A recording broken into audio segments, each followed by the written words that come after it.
கர்த்தருடைய பரிசுத்த நாமத்துக்கு மகிமை உண்டாவதாக.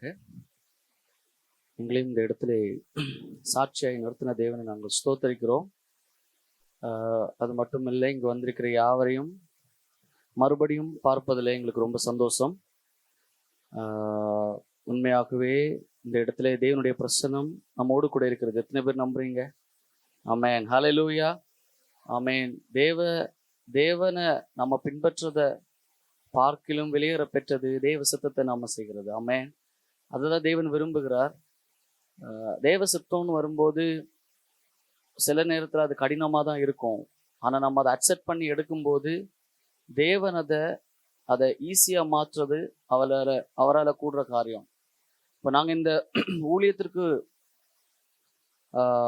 வரணும்னு நினைக்கும் போதும் எங்களுக்கு இங்கே நம்ம ஊர்லேயே நிறைய ஆப்பர்ச்சுனிட்டிஸ் திறந்ததையும் இதுக்கு முன்னாடி திறந்ததும் நாங்கள் பார்த்தோம். ஆனால் தேவன் திட்டமாக எங்களுக்கு அந்த இடம் இதுதான் சித்தம் அப்படின்னு ஒரு விஷயம் தந்ததுனால நவ்வியார் இந்த மூவ் ஆன் அவருக்காக நாங்கள் மூவ் பண்ணுறோம். ஆனால் கண்டிப்பாக நாங்கள் போய் பார்த்ததுல ரொம்ப பின்தங்கின மக்கள் அப்படிங்கிறது எங்களுக்கு நல்லாவே தெரியும். நாங்கள் 2 பேருமே கன்னியாகுமரியில், நான் கன்னியாகுமரிலையும் அவங்க ட்ரிவாண்ட்ரத்தில் வளர்ந்தவங்க. அது மட்டும் இல்லை, வாழ்க்கை சூழல் அப்படின்னு வரும்போது கொஞ்சம் கூட சிட்டியில் நாங்கள் அவங்களும் அப்படி தான் நானும் அப்படி தான் இருந்து வளர்ந்த ஆட்கள். ஸோ ரொம்ப ஒரு பேக்வேர்டான சிவிலைஸ்டு இல்லாத ஒரு மக்கள் மத்தியில் போகணுங்கிறது கொஞ்சம் கடினமான விஷயம்தான். ஏன்னா பாஸ்டர் சொன்னது மாதிரி வியாழக்கிழமையிலிருந்து லைஃப்பில் எல்லா விஷயமுமே இனி நாங்கள் கற்றுக்க வேண்டியதாக இருக்குது. ஆமென். இனிமே நாம் அங்கே எப்படி பேசணும், எப்படி பழகணும், எப்படி வாழணும், எப்படி அந்த சூழலுக்கு ஏற்றவாறு இருக்கணும் அப்படிங்கிறத இனிமேல் நாங்கள் கற்றுக்கிற விஷயத்தில் நாங்கள் இருக்கிறோம். அது மட்டும் இல்லை, ஒரு விஷயம் என்ன அப்படின்னா, ரொம்ப கல்ச்சர்டாக பவுண்டான மக்கள், ரொம்ப கலாச்சாரத்தில் ரொம்ப இறுகின மக்கள் நாங்கள் பார்த்த வரையில் இனி போகும்போது இன்னும் எங்களுக்கு ப்ரீஃபாக ஸ்டடி பண்ண முடியும் அந்த மக்களை பற்றி. ஸோ அந்த மக்கள் அவ்வளவுக்கு பாண்டாக இருக்கிறதுனால நமக்கு ஈஸியாக கொண்டு வர முடியாதுதான். அவங்களுக்கு ஃபர்ஸ்ட் அதை சொல்லி கொடுத்து அதுக்கப்புறமா அதனுடைய நாம் இயேசு கிறிஸ்துவ சொன்னாலும் சரி, இல்லை அவங்களுடைய அந்த பின்தங்கின வாழ்க்கையை முன்னேற்றத்துக்கு கொண்டு வர்றதற்கு உள்ள விஷயங்களை சொன்னாலும் அதை பற்றி நம்ம அவங்களுக்கு சொல்லி புரிய வைக்கிறதுல இருந்து எல்லாமே ஒரு பயங்கர சேலஞ்சிங்கான விஷயம்தான். ஆனாலும் வேதம் சொல்லுகிற ஒரு வார்த்தை என்னது? கோலனானவைகளை நேராக்குகிற கர்த்தர், இல்லையா? கரடானவைகளை சமமாக்குகிற தேவன். அப்போ கர்த்தருக்கு முன்னாடி ஒரு மனிதனா இருந்தாலும் ஒரு தேசமா இருந்தாலும் அது சரியா இருக்கணும் அப்படின்னு நினைக்கிற தேவன். நாம ஒரு காலத்துல நம்முடைய முன்னோர்கள் சரியில்லாம தான் வாழ்ந்துட்டு இருந்தாங்க. ஆனா நம்மளை இன்னைக்கு சரிப்படுத்தி வைத்திருக்கிறார். ஆமென், ஹல்லேலூயா, ஆமென். நம்முடைய முன்னாடி இருந்தவங்க ஆமென் தவறான பழக்க வழக்கத்துல இருந்தாங்க. இன்னைக்கு நம்மளை ஆண்டவர் என்ன பண்ணியிருக்கிறாரு? நேராக நடக்க வைத்திருக்கிறார், இல்லையா? ஆமாம். இந்த வேதம் நம்முடைய தலைமுறைகளை இன்னும் மாற்ற போதுமானதா இருக்கிறது. இப்போ இன்னைக்கு நாங்கள் அந்த இடத்துல போனாலும் எங்கள் கையில எதுவுமே இல்லை, இல்லையா? ஆனா இந்த வேதமும் நம்முடைய தேவனும் எங்களோடு கூட இருக்கிறார். அதை எங்களால் நல்லா நம்ப முடிகிறது. ஸோ அது மட்டும் இல்லை, என்ன சொல்ல, இவங்களை எங்க 2 பேரும் இணைத்ததுமே ஒரு மிகப்பெரிய தேவ சித்தம். நான் எனக்கு இந்த மாதிரி நேரமே விஷன் இருக்கு. நான் ஒரு 5 இயர்ஸ்க்கு முன்னாடி நான் ஊழியத்தை ஒப்பு கொடுத்துருப்பேன்னு நினைக்கிறேன். ஸோ அந்த டைம்லேருந்து எனக்கு ஆண்டவரை யாரும் அறியாத ஒரு இடத்துல போய் புதிதாக மக்கள் ஆண்டவருக்குள்ளாடி கொண்டு வரணும் அப்படிங்கிற ஒரு தாகம் எனக்குள்ளாடி இருந்துச்சு. அதுக்கப்புறம் பைபிள் காலேஜ் 3 வருஷம் படிக்கும்போது நான் ஆண்டவர்கிட்ட நான் தான் ஜெபம் பண்ணிட்டு இருந்தேன். அதுதான் தேவ சித்தமாகவும் எனக்கு வெளிப்பட்டுட்டே இருந்துச்சு.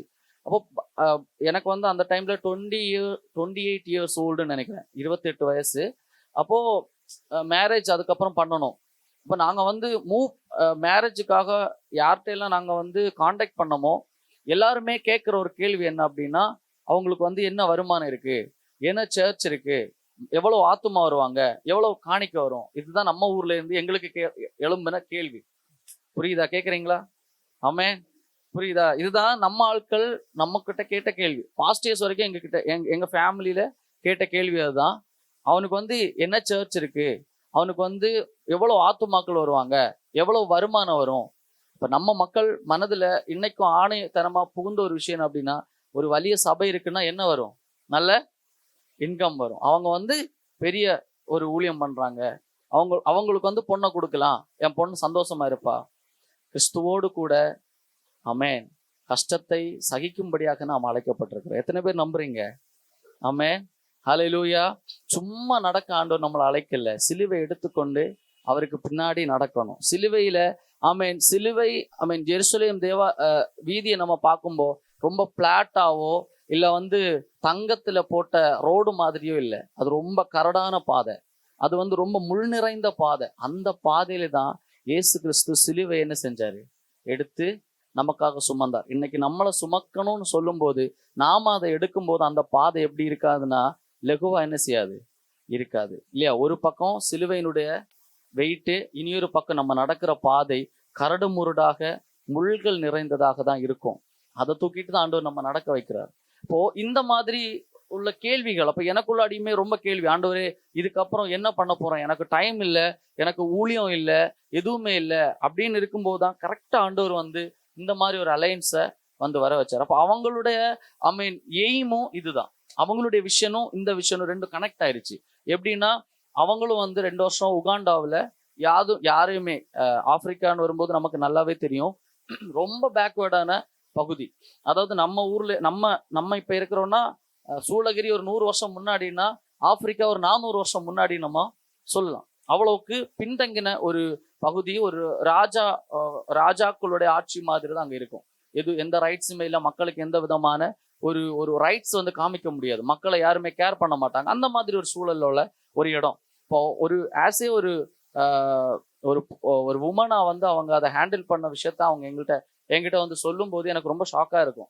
ஏன்னா ஜென்ஸ்ன்னு வரும்போது நாங்க வந்து ஜஸ்ட் ஃபுட்டும் ஷெல்டரும் பார்த்தாலே போதும் ஒரு இடத்துல சர்வை பண்றதுக்கு.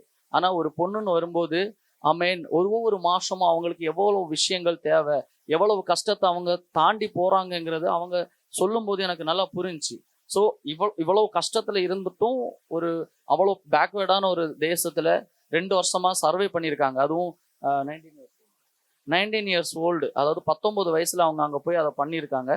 ஸோ இந்த மாதிரி ஒரு கரெக்டான ஒரு பர்சன் கூட ஆண்டவர்னை கனெக்ட் பண்ணிட்டு அதுக்கப்புறமா வழிகள் ஆண்டவர் திறந்தாரு. ஸோ அது மட்டும் இல்லை, போன சண்டே, லாஸ்ட் சண்டே முந்தநாத்திக்கு வந்து எங்கள் வீட்டில் சென்ட் ஆஃப் ப்ரேயர் வச்சுருந்தோம். எங்கள் ஏரியாவில் உள்ள எல்லாருமே கூப்பிட்டு நாங்கள் ப்ரேயர் பண்ணோம். ரொம்ப பிளஸ்ஸிங்காக இருந்துச்சு. எல்லாருமே கேட்குற கேள்வி, நம்ம ஊரில் இல்லையா, எதுக்கு இவ்வளவு தூரம் போறீங்க? எங்கள் ரிலேட்டிவ்ஸ், எங்கள் பாட்டி எங்கள் 2 பேரையும் கூப்பிட்டு வச்சு கேட்ட கேள்வி அதுதான், ஏன் இவ்வளவு தூரம் நீங்கள் போறீங்க? எங்க இருந்து கண்டுபிடிச்சிங்க இந்த கிராமத்தை? கன்னியாகுமரியிலேருந்து இவ்வளவு தூரம் போறீங்க? இப்போ எல்லாருக்குமே ஒரு ஒரு ஒரு பயங்கர கேள்வி, எப்படி இவங்க வந்து அங்கே போய் சர்வை பண்ணுவாங்க? நியூ மேரிடு கப்புள், நாங்கள் இனி வந்து அங்கே போய் என்ன பண்ணுவாங்க அப்படிங்கிற ஒரு மிகப்பெரிய கேள்வியில தான் இருக்கிறோம். பட் ஸ்டில் எங்களுக்கு நல்லாவே தெரியும், எங்க கூட ஆண்டவர் இருக்கிறார். ஆமென். அவர் வந்து எங்களை நடத்த முற்றிலும் போதுமானவரா இருக்கிறார். நாங்க வந்து யாரை நம்பியுமோ இல்லை யாருடைய கைகளையோ நாங்க எதிர்பார்த்து இந்த ஊழியத்துக்கு இறங்கவே இல்லை. எங்களை அழைத்த தேவன் உண்மையுள்ளவர், அதான் சாதா காலமும் எங்களை நடத்த போதுமானவரா இருக்கிறார். அப்போ கண்டிப்பா அங்க எதிர்ப்பு இருக்கும், நிறைய ப்ராப்ளம்ஸ் நாங்க வந்து ஃபேஸ் பண்ண போறோம், எங்களுக்கு நல்லாவே தெரியும். ஆனா தேவன் வந்து எங்களுக்காக தேவ தூதர்களை அந்த இடத்துல என்ன செஞ்சிருப்பாருன்னா அனுப்பியிருப்பாருன்னு நாங்கள் நம்புகிறோம். So still you are praying for the missionaries. நீங்கள் வந்து மிஷனரிகளுக்காக ஜெபம் பண்ணுறீங்க. இன்னும் எங்களுக்காக நீங்கள் என்ன செய்யுங்க, நல்லா ஜெபம் பண்ணுங்க. ஸோ எல்லாருமே ஃபீல்டுக்கு போக முடியாது. எல்லாருமே நம்ம வந்து இப்போ பாருங்க, விவசாயிகளை பாருங்க, விவசாயம் பண்ணுறது ஒரு ஆள் இல்லையா, அதை அறுக்கிறது இனி ஒரு ஆள், அதை அடிக்கிறது இனி ஒரு ஆள், அப்புறம் அதை கொண்டு போய் ஆலையில கொண்டு போறது ஒரு ஆள், ஆலையில போட்டு அதை வந்து ப்ராப்பராக்கி அரிசியாக்கி எடுக்கிறது இனி ஒரு ஆள், சாப்பிட்றது இனி ஒரு ஆள், விற்கிறது ஒரு ஆள். அப்போ ஒரு அரிசியிலேயே இவ்வளவுக்கு ஆட்கள் கை மாறும்போது எல்லாருமே உழவரான சாப்பிட்றது யாரு? புரியுதா? எல்லாருமே உழவரான வெட்டுறது யார்? அப்படி இல்லை. ஸோ எங்களை ஆண்டவர் அங்க போக வச்சிருக்கிறாருன்னா உங்களை இனியொரு விதத்திற்கு என்ன செஞ்சிருக்கிறார்? ஆண்டவர் அழைச்சிருக்கிறார் இல்லையா? சிலவரை வந்து ஊழியத்திற்கு போக அழைக்கிறாரு, சிலவங்களை அனுப்ப அழைக்கிறாரு, சிலவங்களை வந்து கொடுக்க அழைக்கிறாரு, சிலவங்களை ஜெபிக்க அழைக்கிறாரு. இந்த மாதிரி தேவன் ஒவ்வொருத்தவங்களுக்கும் ஒவ்வொரு பீரியடு, ஒவ்வொரு டைம், ஒவ்வொரு காரியங்களை நம்ம கையில தந்திருக்கிறாரு. அதை நம்ம செஞ்சாலே நமக்கு அது தேவனுடைய ஊழியம் இல்லையா? ஆமா, நாங்க போறோங்கிறதுக்காக நீங்க யாருமே ஊழியம் பண்ணலன்னு நாங்க சொல்ல முடியாது. நாங்க ஒரு பார்ட் ஆஃப் த மினிஸ்ட்ரி. அவருடைய மினிஸ்ட்ரியில நாங்க ஒரு பார்ட். நாங்க வந்து எல்லாரும் கன்னியாகுமரியில இருக்கிறாங்க, யாருமே வெளி உலகம் போகல அப்படின்னு நாங்க சொல்ல முடியாது. உங்கள் ஆண்டவர் கன்னியாகுமரியில இருந்துட்டு எங்களுக்காக ஜெபிக்கக்கு உங்களை வச்சிருக்கிறார். ஸோ ப்ளீஸ், உங்களுடைய ஜெபம் எங்களுக்கு தேவை. நாங்க அந்த இடத்துல போயிட்டு நிறைய விஷயங்கள் அட்ஜஸ்ட் பண்ண வேண்டியிருக்கு. ப்ராப்பரான எங்களுக்கு ஒரு மிகப்பெரிய சேலஞ்சிங்காக இருக்கிறது. கிளைமேட் கூட பிரச்சனை இல்லை, நம்ம ஊரை விட கொஞ்சம் பெட்டராக தான் இருக்குன்னு நான் சொல்லுவேன். ஆனால் தண்ணி வந்து ரொம்ப கொஞ்சம் ரொம்ப என்ன சொல்ல, நம்ம ஊரில் உள்ள ரொம்ப ஃப்ரெஷ் வாட்டர். நம்ம ஊரில் சொல்லப்போனால் ஒரு நல்ல ஏதேன் தோட்டத்தில் தான் நம்ம வாழ்ந்துட்டு இருக்கிறோம் நான் சொல்லுவேன். வெளி ஊர்லத்தில் போகும்போது இப்போ ஒரு நல்ல ஃப்ரெஷ் வாட்டர், எந்த ஒரு பிரச்சனையுமே நம்ம ஊரில் இல்லை. நல்ல காற்று இருக்குது, நல்ல தண்ணி இருக்குது, எல்லாமே நம்மளுக்கு இருக்குது. கிணறு வெட்டினா கண்டிப்பாக தண்ணி வரும் நம்ம ஊரில், அப்படி தான் இருக்குது, ஃப்ரெஷ் வாட்டராக இருக்கும். ஆனால் அங்கே வந்து தண்ணி வந்து ரொம்ப என்ன சொல்ல, சுண்ணாம்பு உப்பெல்லாம் கலந்தது மாதிரி இருக்கிறத நாங்கள் ஃபீல் பண்ணோம். ஸோ இந்த மாதிரி நிறைய சேலஞ்சஸ் இருக்குது. ஸோ ஸ்டில் எங்களுக்காக ஜெபம் பண்ணுங்க. எங்களுக்காக ஜெபித்த யாவருக்கும் நன்றி நாங்கள் செலுத்துகிறோம். இது ஒரு ஜஸ்ட் துவக்கம் தான். ஜஸ்ட் போயிட்டு நாங்கள் வரப்போறது இல்லை. அங்கே போயிட்டு எங்களுக்காக ஒரு ஹிஸ்டரியை, சரித்திரத்தை நாங்கள் அங்கே படைக்கணும்னு நாங்கள் நம்புகிறோம். ஆண்டவருக்காக அநேக ஜனங்களை நாங்கள் ஆயத்தமாக்கணும், அநேக ஜனங்களுக்கு அநேக விஷயங்களை கற்றுக்கொள்ளணும். எங்களுடைய ஒரு மிகப்பெரிய எய்ம் என்ன அப்படின்னா, நாங்கள் வந்து இந்த ஊழியத்தை நிற்கும் போது, இல்லை எங்களுடைய ஊழியத்தை கர்த்தர் நிறைவு செய்யும் போது, அந்த இடத்துல கண்டிப்பா ஜனங்கள் இப்படி இருக்க கூடாது அப்படிங்கிற ஒரு மிகப்பெரிய எய்மோட தான் நாங்கள் போகிறோம்.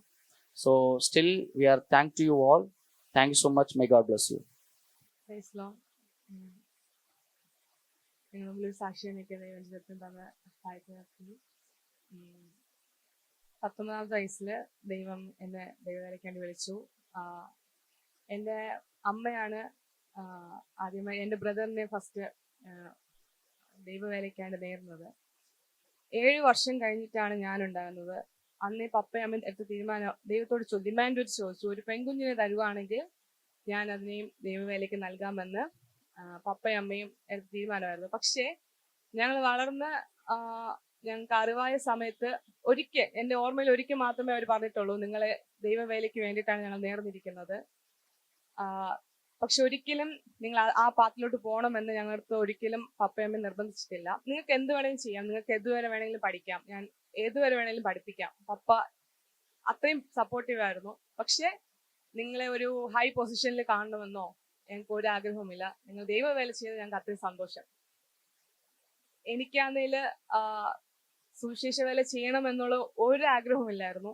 ഞാൻ കംപ്ലീറ്റ്ലി ഒരു വേൾഡ്ലി പീപ്പിളിനെ പോലെ തന്നെയായിരുന്നു ജീവിച്ചിരുന്നത്. പക്ഷേ എല്ലാം ഒരു ഫെയിലിയർ ആയിട്ട് അവസാനിക്കുമായിരുന്നു. അറ്റ് ദ ഏജ് ഓഫ് 19 എനിക്കിപ്പോഴും ഓർമ്മയുണ്ട്, ഫൈനലി ഞാൻ ദൈവത്തിന് വാക്ക് കൊടുത്തു. ഞാൻ ദൈവത്തിന് വേലയ്ക്ക് എന്നെ തന്നെ ഞാൻ വേർതിരിക്കുകയാണ്, ലോകത്തിൽ നിന്ന് വേർവിട്ട്. എനിക്കൊരു ഓപ്പർച്യൂണിറ്റി കിട്ടി. ഉഗാണ്ടയിൽ 2 വർഷം അവിടെ ആയിരിക്കാൻ ദൈവം കൃപ തന്നു. ഒട്ടും ഈസി അല്ലായിരുന്നു, ഭയങ്കര ഹാർഡായിരുന്നു. പക്ഷേ എനിക്ക് അറിയാമായിരുന്നു എന്നെ ദൈവമാണ് എന്നെ കൊണ്ടുപോയത്. കാരണം എൻ്റെ കൂടെ വന്നവർ പലരും തിരിഞ്ഞോടി. പക്ഷെ എനിക്ക് അവിടെ നിൽക്കാൻ ദൈവം കൃപ തന്നു. മരണക്കിടക്കയിലായിരുന്നു 2-3 പ്രാവശ്യം.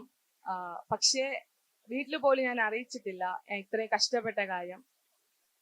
എന്നാലും അവിടെ നിർത്താൻ ദൈവം കൃപ തന്നു. നമുക്ക് മാനസികമായിട്ട് എന്തെങ്കിലും ബുദ്ധിമുട്ടുകൾ വന്നു കഴിഞ്ഞാൽ എനിക്ക് ആ ഒരു കൃപ ദൈവം തന്നിട്ടുണ്ട്. ഞാൻ ദൈവസന്നിധിയിൽ ഒന്ന് ഇരുന്ന് കഴിഞ്ഞാൽ എനിക്ക് ഫ്രീ ആവും, ഞാൻ ഓക്കെ ആവും. ഞാൻ അപ്പ എന്നെ ഒന്ന് ഹെൽപ്പ് ചെയ്യണേന്ന് പറഞ്ഞു കഴിഞ്ഞാൽ എൻ്റെ മൈൻഡ്സ് അപ്പം തന്നെ ഫ്രീ ആവും. പക്ഷെ എൻ്റെ ശരീരത്തിൽ എന്തെങ്കിലും അസുഖം വന്നു കഴിഞ്ഞാൽ എനിക്കത് താങ്ങാൻ പറ്റത്തില്ല. അത് അവിടെ ചെന്നപ്പോൾ ഏറ്റവും കൂടുതൽ ഞാൻ ഫേസ് ചെയ്ത ഒരു പ്രോബ്ലം ഇത് തന്നെയായിരുന്നു. എൻ്റെ ബോഡിയിൽ മാറി മാറി മാറി മാറി ഓരോ അസുഖങ്ങൾ. 1 മാസം വരേക്കും ഫുഡ് പോയ്സൺ ആയിട്ട് ഡെത്ത് ബെഡിൽ തന്നെ വേണമെങ്കിൽ പറയാം. ഒരു തുള്ളി വെള്ളം പോലും കുടിക്കാൻ പറ്റാണ്ട്. പിന്നെ കാലില് കൂടെ പുഴു, മുറിവായി അതിൽ കൂടെ പുഴു ചാടാൻ തുടങ്ങി. പക്ഷേ ആ സമയത്തും ഒത്തിരി ഒരുപാട് അമ്മയെ കാണണമെന്ന് തോന്നും. കാരണം ആദ്യമായിട്ടാണ് പാരൻസിനെ പിരിഞ്ഞ് ഒരു സ്ഥലത്ത് പോകുന്നത്. പക്ഷെ എങ്കിലും ദൈവം അവിടെ വിശ്വസ്തയോടെ നിൽക്കാൻ, അത് പറയാൻ എനിക്ക് പ്രാഗൽഭ്യമുണ്ട്. ഇപ്പോൾ ഇവിടെ നിന്ന് പറയാൻ ദൈവം കൃപ തന്നു. എപ്പോഴും ഉള്ള ഒരു പ്രാർത്ഥനയാണ്, കലപ്പയ്ക്ക് കൈവച്ചിട്ട് തിരിഞ്ഞു നോക്കാൻ അനുവദിക്കല്ലേ പിതാവേന്ന്. അത് ഇന്ന് വരെയും ദൈവം നടത്തി തന്നു. അതുപോലെ തന്നെ എന്റെ നടുവിന് ഒരു ഇഞ്ചുറി ആയി അവിടെ വെച്ച്. ഞങ്ങൾക്ക് അവിടെ വെള്ളമില്ല. അപ്പോൾ ഇത്ര കിലോമീറ്റേഴ്സ് ട്രാവൽ ചെയ്താണ് ഞങ്ങൾ വെള്ളം എടുത്തിട്ട് പോകാന്. 2 പ്രാവശ്യം പോയിട്ട് വരുന്ന കാര്യം ഞങ്ങൾക്ക് കഷ്ടമാണ്. അങ്ങനെ 40 ലിറ്റർ വെള്ളം ഒരുമിച്ച് എടുത്തിട്ട് പോയി 2 വർഷമായപ്പോഴത്തേക്ക് എന്റെ നടുവില് 3ാമത്തെയും 5ാമത്തെയും ലംബാ സ്പൈന് ബൾജായി മീൻസ് എന്റെ ഈ ഒരു കാലിൽ എനിക്ക് ഒത്തിരി സമയം തറയിൽ ഇരിക്കാൻ പറ്റത്തില്ല. ഇരുന്ന് കഴിഞ്ഞാൽ ഈ കാല് ഫുള്ള് മരവിച്ച് നടക്കാൻ പറ്റാത്ത പോലെ ആകും. അത്രയ്ക്കുള്ള പ്രശ്നം എനിക്കായി. പക്ഷെ സ്റ്റിൽ എനിക്കറിയാം ദൈവം എന്നെ വിളിച്ചു. ദൈവത്തിന് എന്തോ പ്ലാൻ ഉണ്ട് എനിക്ക്. ഇപ്പത്തെ യുവജനങ്ങള് എന്റെ ഫ്രണ്ട്സ് പോലും ഈ സമയത്ത് ലോകത്തിലുള്ള കാര്യങ്ങൾ ചെയ്ത് അവർ എൻജോയ് ചെയ്ത് നടക്കുന്ന കാണുമ്പോഴത്തേക്കും എനിക്ക് ഭയങ്കര വിഷമമാണ്. എന്റെ ഹൃദയത്തിന് ഭയങ്കര വേദനയാണ്. കാരണം അവർക്ക് ഞാൻ അറിഞ്ഞ സന്തോഷം, ഞാൻ അറിഞ്ഞ സത്യം അവർ അറിയുന്നില്ലല്ലോ എന്നുള്ളൊരു വിഷമം എനിക്കുണ്ട്. എപ്പോഴും എന്റെ ആഗ്രഹമായിരുന്നു ഇങ്ങനെ ദൈവത്തെ അറിയാത്ത ആൾക്കാരുടെ ഇടയിൽ പോകണം, അവർക്കിടയിൽ വർക്ക് ചെയ്യണം. എല്ലാരും പറയും വെൽ ഡെവലപ്ഡ് കൺട്രീസിൽ പോകണം, അവർക്ക് സാലറി ഏൺ ചെയ്യണം. എന്റെ എപ്പോഴത്തെ ആഗ്രഹം ഇതായിരുന്നു. എനിക്ക് പണമോ പ്രശസ്തിയോ ഒന്നും വേണ്ട. എനിക്ക് ദൈവത്തെ അറിഞ്ഞൂടാത്ത ആൾക്കാരുടെ അടുത്ത് പോകണം, അവർക്കിടയിൽ വർക്ക് ചെയ്യണം. ദൈവം എല്ലാ മതത്തിന്റെ സമയത്ത് ദൈവം നിവർത്തിച്ചു. നല്ലൊരു ഭർത്താവിനെ തന്നു. ഞങ്ങളിപ്പോ ചേർന്ന് അടുത്തൊരു സ്റ്റെപ്പ് വയ്ക്കാൻ പോവാണ്, ഒരു ബിഗ് സ്റ്റെപ്പ്. ഞങ്ങളുടെ ജീവിതം തുടങ്ങിയിട്ടേ ഉള്ളൂ, 2 മാസമായിട്ടുള്ളൂ ഞങ്ങളുടെ കല്യാണം കഴിഞ്ഞിട്ട്. വലിയൊരു സ്റ്റെപ്പ് വയ്ക്കാൻ പോവുകയാണ്. എന്താണ് എങ്ങനെയാണെന്ന് ഞങ്ങൾക്ക് അറിയത്തില്ല. പ്ലീസ് എല്ലാരും പ്രാർത്ഥിക്കണം. ഒരിക്കൽ പോലും തിരിഞ്ഞോടാൻ ഞങ്ങൾക്ക് ഇടവരരുത്. കാരണം നമ്മൾ മനുഷ്യന്മാരാണ്.